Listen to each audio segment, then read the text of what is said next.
श्री दामा गया यमुना के किनारे एक वृक्ष के पीछे खड़ा और वो कढ़ी देखने लगा कि अगर मैं इसको पिला दूंगा ये बीमार हो जाएगा, ये बासी कड़ी है, इसको कैसे पिलाऊं।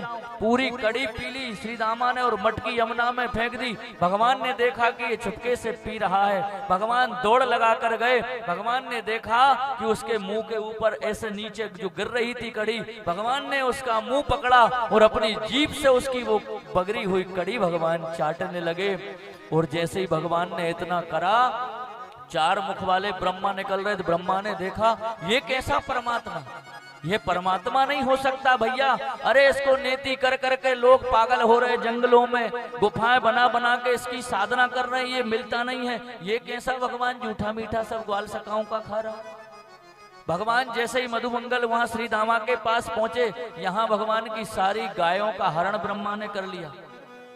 भगवान गाय को देखने आए तो सारे जितने बाल सका थे सबका ब्रह्मा ने हरण कर लिया। मोह निद्रा में सुलाया, ब्रह्मलोक ले गए। भगवान ने कहा कि ये क्या लीला चल रही है भैया।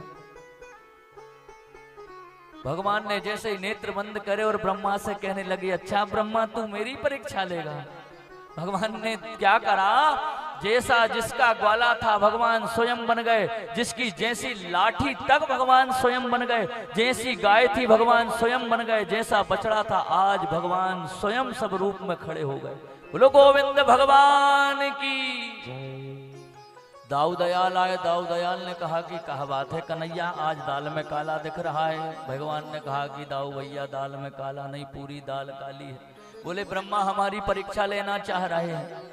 अच्छा, यहाँ सुखदेव जी महाराज राजा परीक्षित ने प्रश्न करा कि ऐसी लीला भगवान ने क्यों करी। सुखदेव जी कहते हैं कि राजन, मैया यशोदा जब अपना स्तन भगवान को पान कराती थी, जो गोपी वहां से निकलती थी, जो गाय निकलती थी, उसके मन में भाव आता था कि ऐसी कृपा हमारे ऊपर कब गोविंद आप करेंगे, हमारा स्तन आप पान करेंगे। भगवान कहते थे तथास्तु, तुम्हारा मनोरथ जरूर मैं पूर्ण करूंगा। आज भगवान ने स्वयं जिसका जैसा बालक था, जैसी गाय थी, सबका मनोरथ के लिए ये सुंदर रूप बनाया। ये लीला 1 महीने 2 महीने 6 महीने नहीं, पूरी साल भर तक भगवान करते रहे। और ब्रह्मा ने कहा कि 1 साल पूरी हो गई, अभी तक कोई आया नहीं। भगवान ब्रह्मा ने जब देखा, ब्रह्मा जब वहां से निकले तो जो लीला पहले ब्रह्मा जी ने देखी थी वही की लीला चल रही है। भगवान उंगली में अचार फंसाए हुए हैं, श्री दामा के मुंह से कढ़ी चाट रहे हैं। ब्रह्मा समझ गए कि भैया मैं बड़ा फंस गया। यहाँ जब ब्रह्मा जी आए तो भगवान ने ब्रह्मा का वेश बनाया और ब्रह्मलोक चले गए और द्वारपालों से कहा कि सुनो भैया, नकली ब्रह्मा आजकल बहुत